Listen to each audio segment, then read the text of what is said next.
people of YouTube! F-Man Critic back and, well, Escape from Tomorrow.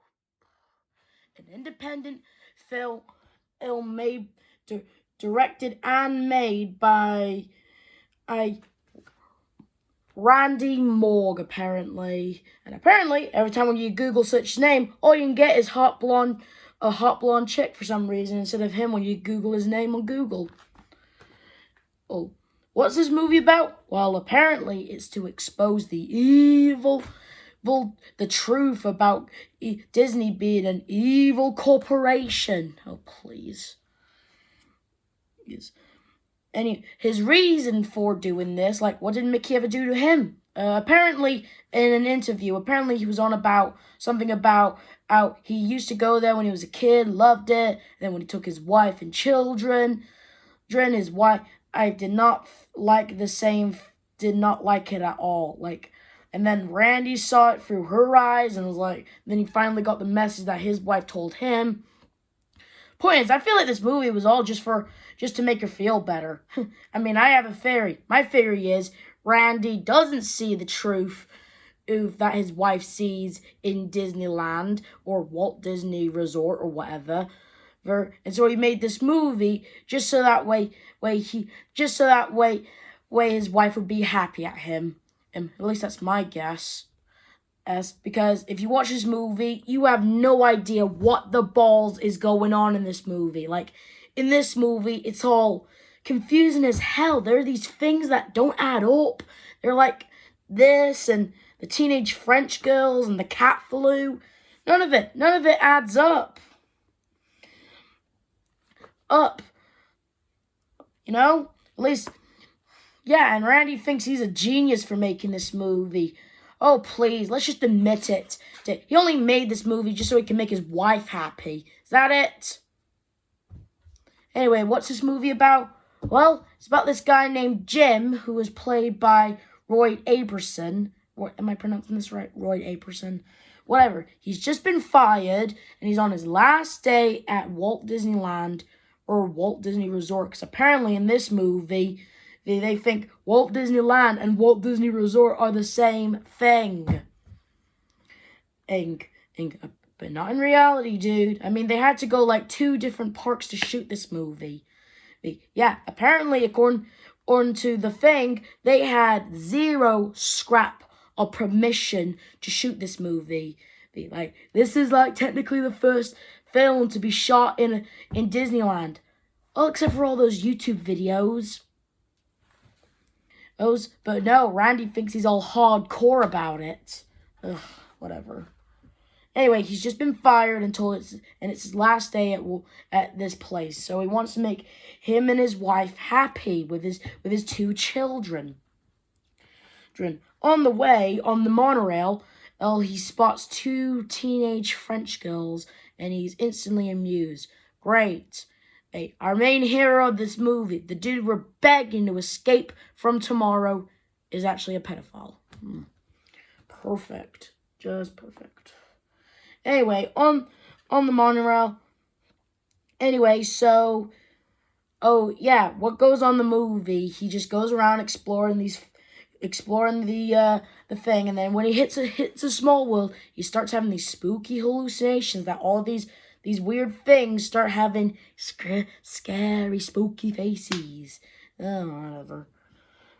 It happens a ton, and then Jim starts hallucinating, like his wife telling him she hates him, his daughter's hair is a different color, and then then Elliot, his son's eyes become like huge black shot, I think. I don't know. Oh, and then his wife tells him that Jim is not Elliot's father. Like, what the hell? Like, what's that supposed to mean? Like seriously, and that never gets brought up again. Like, was that a vision? Was that did that really happen? We never know. Oh, and Randy doesn't care to explain that to us, because who knows? Who cares? On the way, he gets signed up with his son Elliot, who wants to ride the Buzz Lightyear ride. That's a recurring thing that Elliot wants to do. He wants to ride the Buzz Lightyear ride. And then Jim starts having fantasies about being with those French girls. Like, what's with this guy? Like Like, why the hell is he interested in two underage girls he just met? They don't even know he exists, let alone whatever. Anyway, then he switches kids. Then he has his daughter, who runs into this guy's son and gets a heart-shaped ouchie. Then they meet this nurse who goes around explaining the cat flu. Ooh. And then on the way, and then when Jim was having a turkey leg, the famous turkey legs that Disneyland and Walt Disney Resort have been selling in the most popular food. They're expensive, delicious, and just mouth-watering. A perfect meal for a guest on a budget. Apparently, this lady over here, she says it's not turkey, it's emu. Ooh. Okay, Randy, really? You really think people will buy this? Like, have you seen an emu leg? Those things are huge. You really think Disney is selling emu eggs, and then sell them off as turkey legs? Why didn't you say something like they're actually pigeon legs or something, or a different bird that is the same size as a turkey? Keep it simple. All I'm saying is, Randy, if you're going to say something in a movie that's totally made up and stuff, at least say something that would make sense.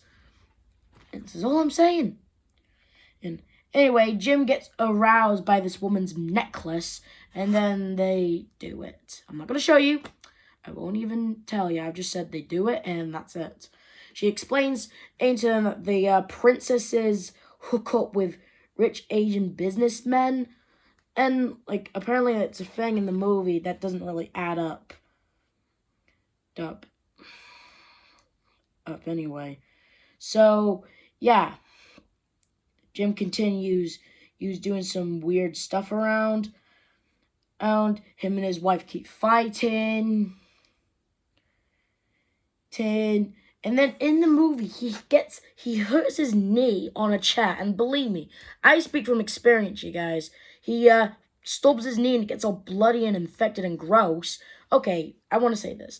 I am one to talk when it comes to banging my knee. When it comes to me and banging my knee, it does hurt. It hurts like hell, I'll admit. But I don't ever see blood from my toe when that happens. And that never gets brought up. It's just a thing that just happens every now and then. Anyway, on the way, Jim's wife, Emily, that's her name, she knows that the French girls have scary faces. So is it happening to her now? Again, what the hell is going on? She tells Jim that they need to get out of here, that something's wrong with this place. And then Jim thinks this is the perfect opportunity to tell her he lost his job. And of course, his daughter wanted a toy. Then the mother gets angry, slaps her in the face, and wow, that is just, wow. You do not hit a child. You do not slap a child, even if she has been a pain in the neck. Still, shame on you, Emily. Shame. Anyway, so, yeah. Jim goes on soaring. Then he spots a naked giant lady on the ride. And does that get brought up? No, it doesn't. And is it a fantasy lady that he pictures his wife to be? I don't know. We never explain because Randy is such the movie director. And then the teenage French girl, one of them, comes near him and tells him to follow him. And surprising, actually, Jim says no. I actually thought he was going to say yes. And when he refused, she spits in his face. Does Jim have a reaction to that? No, it doesn't. Then he loses his daughter, and he gets tased by these two people, and he enjoys it. And then here's the part that's basically the highlight of the movie. It comes so the hell out of nowhere. Has little to do with anything, but I gotta say, it's not boring, actually. It's the highlight of the movie. What happened is Jim gets strapped to a spinning chair with the scientist who was just made to just take off his glasses so he can put them back on again, just to take them off again. And you see, the scientist, he works for Siemens. the dudes who sponsor Spaceship Earth, or as Jim likes to call it in this movie, a giant testicle, even though it's a giant golf ball. Oh. Anyway, so they put a miniature Spaceship Earth around Jim's head to control to scan his imagination. Apparently, the teenage French girls were hired by Siemens, but we never really learn about that. Apparently it was Siemens who shut down Buzz Lightyear ride. Oh yeah, did I forget to mention that the Buzz Lightyear that Elliot wanted to go on got shut down, okay? Point is, apparently it was them who shut it down. So that way they can lure Jim to Spaceship Earth to scan his imagination. Apparently Siemens wants to scan his imagination while Disney wants to control it. And then when Jim has the opportunity, he finds this healing stuff that he does in a very weird way so he can fry the system and get out. You know what I think? I have another theory, and this one's even better and makes more sense. My theory is that Randy Moore is actually an escaped mental patient that's still going through puberty. He doesn't know how to direct movies because he's an escaped mental patient that's still going through puberty. That's my theory. I think that's more popular than the previous one. Point is, he uses the stuff to get out, and it's shown in a weird way that I won't show you. You're welcome. Fries the system, gets out, and the scientist guy comes back, but it was really a robot, and he said he was going to help him. What the actual hell happened? That never gets brought up again, everyone. That never gets brought up again. We never knew why they wanted to scan his imagination. We don't know why Disney wants to control Jim's imagination. We don't even know why the scientists wanted to help. And what was going to be Jim's reaction? Was he going to tell people? Were they going to erase his mind? None of this gets explained. Apparently, Siemens told Jim's boss to tell him because it's some elaborate thing we never get to learn. Ever. What the actual hell? The highlight of the movie, the thing that was basically the highlight of the movie, never gets mentioned, brought up, or even acknowledged. They don't even tell us why Jim's so important.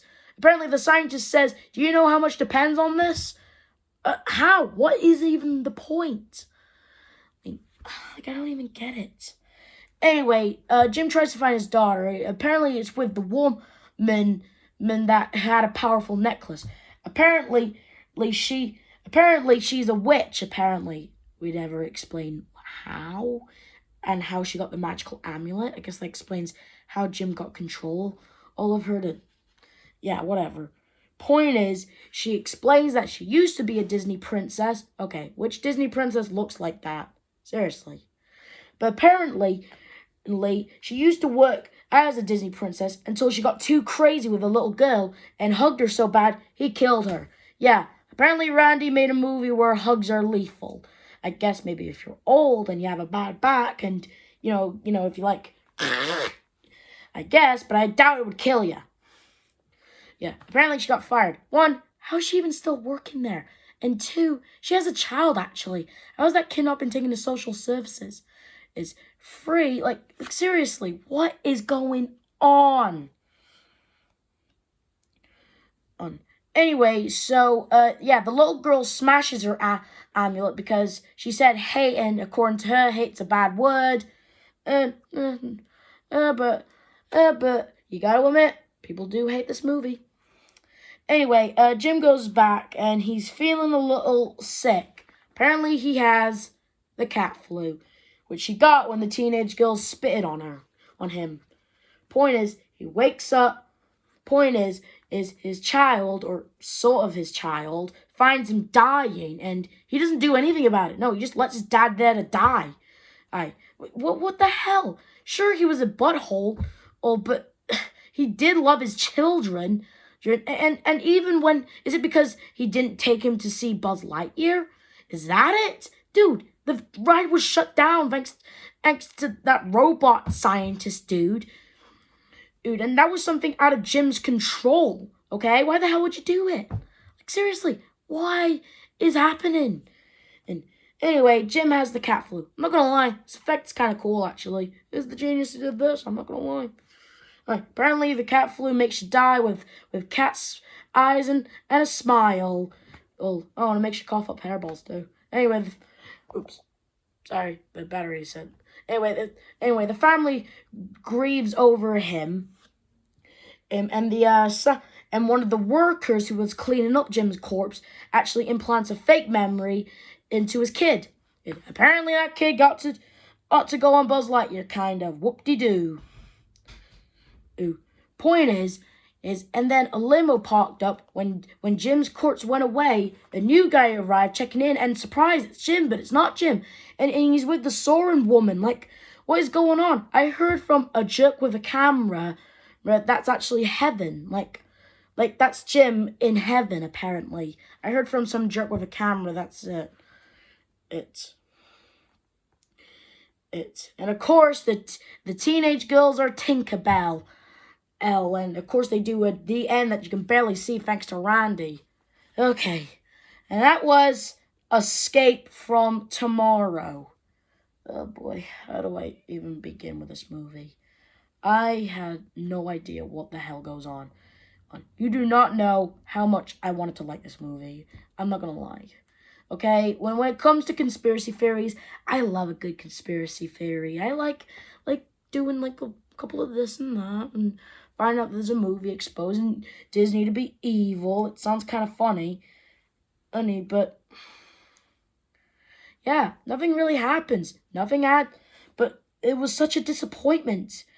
And things always happen out of nowhere. And it never gets resolved or mentioned. Like the hallucination visions that Jim gets when he goes on these rides. Oh, sorry, wrong picture.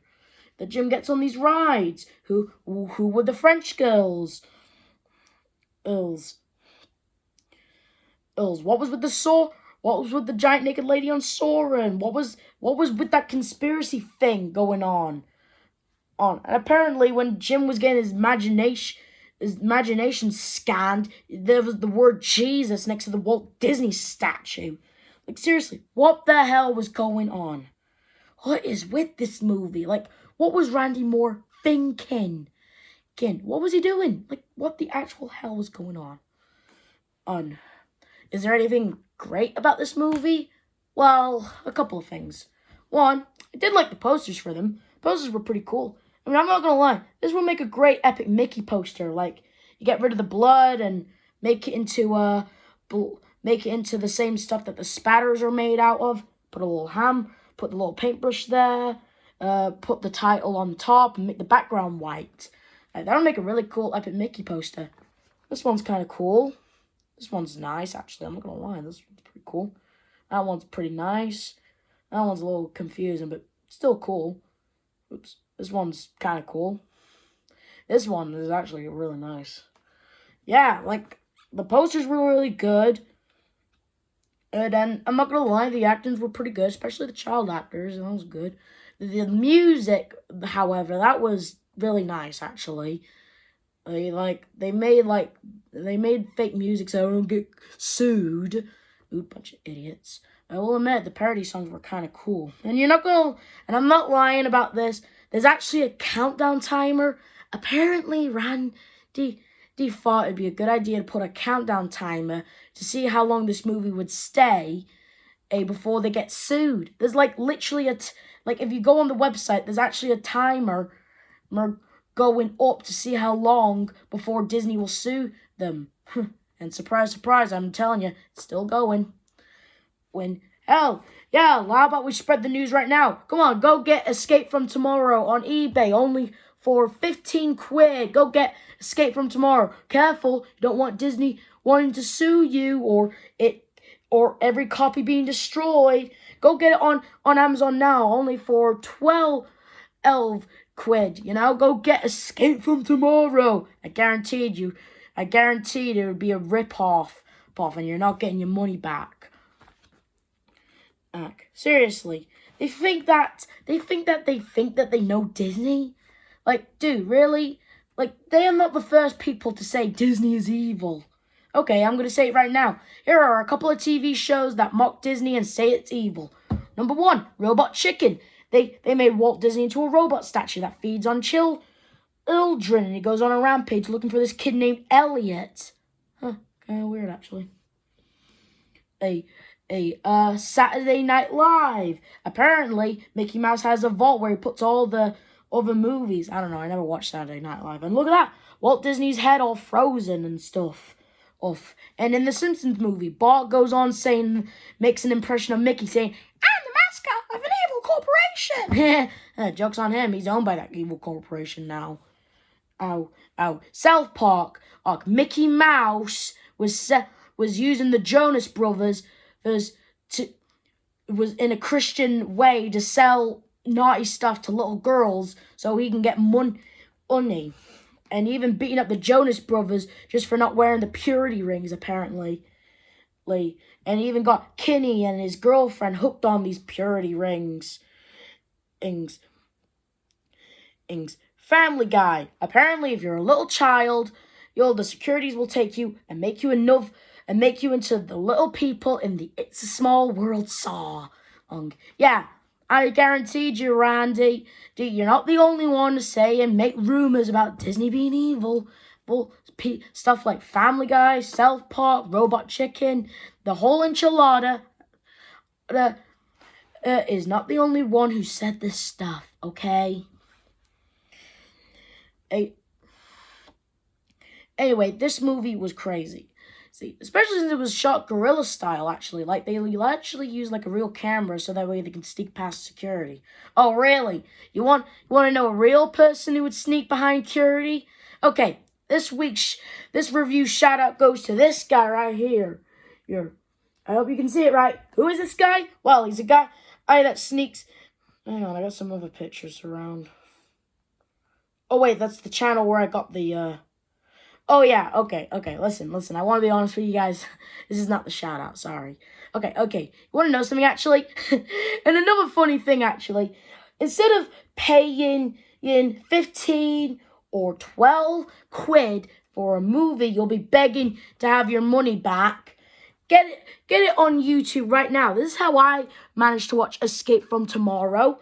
I used this guy right here was generous enough to put this movie on YouTube. And actually, YouTube hasn't shut it down, or Disney. Look at that. You can even get Escape from Tomorrow for free.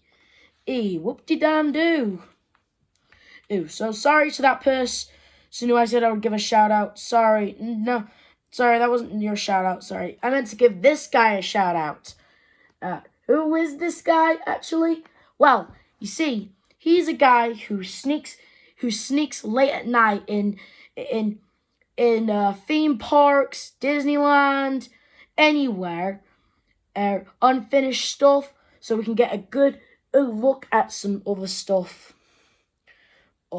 Like check this out. He done tons of videos at night in any sort of resort just to get a good look at us. Personally, I feel like this guy's doing everyone a favor. Like, you know how many times I wanted to take a look at the Yeti animatronic, but no one at Disney has taken like a good look at, giving us a good look at him, because to be honest with you guys, I've always been a bit of a fan of robots, but at the same time terrified. But looking at the Yeti animatronic is really cool. And look at that, he did a Stitch's Grace Escape 8 little sneak. I tell you, this guy is doing, when people want to get a good look at these theme parks, a big favor, you know? So sorry, Randy Morg. You're not the only one who snuck past Disney security. There's a lot of people on YouTube who's been doing it. Even today, they're still doing it. So go make your movie. People won't really care. I mean, seriously, it's basically their word against yours. Like, whose side are they going to believe? The side where they're the happiest place on earth, or this side where a guy, and he spends most of the time stalking underage Parisian girls, and there's these huge conspiracies. Point is, it's Disney's word against yours. And if Disney is evil, who cares? I love Disney. I don't care. I don't even care if we will live in a world where everything's ruled by Disney. I don't care, okay? I don't care if the world is ruled by Disney. Disney. If the world is going to get ruled by Disney, so be it. I won't care. But I will tell you this, Randy. I can make a better Escape from Tomorrow movie than you. Ooh, I'm going to make my own Escape from Tomorrow comic, and it's going to be 10 times better, and it will make a lot more sense. What do I give this movie, Randy? A 3 out of 10. And 3 out of 10, never watch it again. I don't recommend this movie, but I also do recommend to check it out because I'm pretty sure Randy took stupid pills when he wrote this movie. This is the F-Man Critic telling you to like, subscribe, hit notification. See you guys next time. Bye.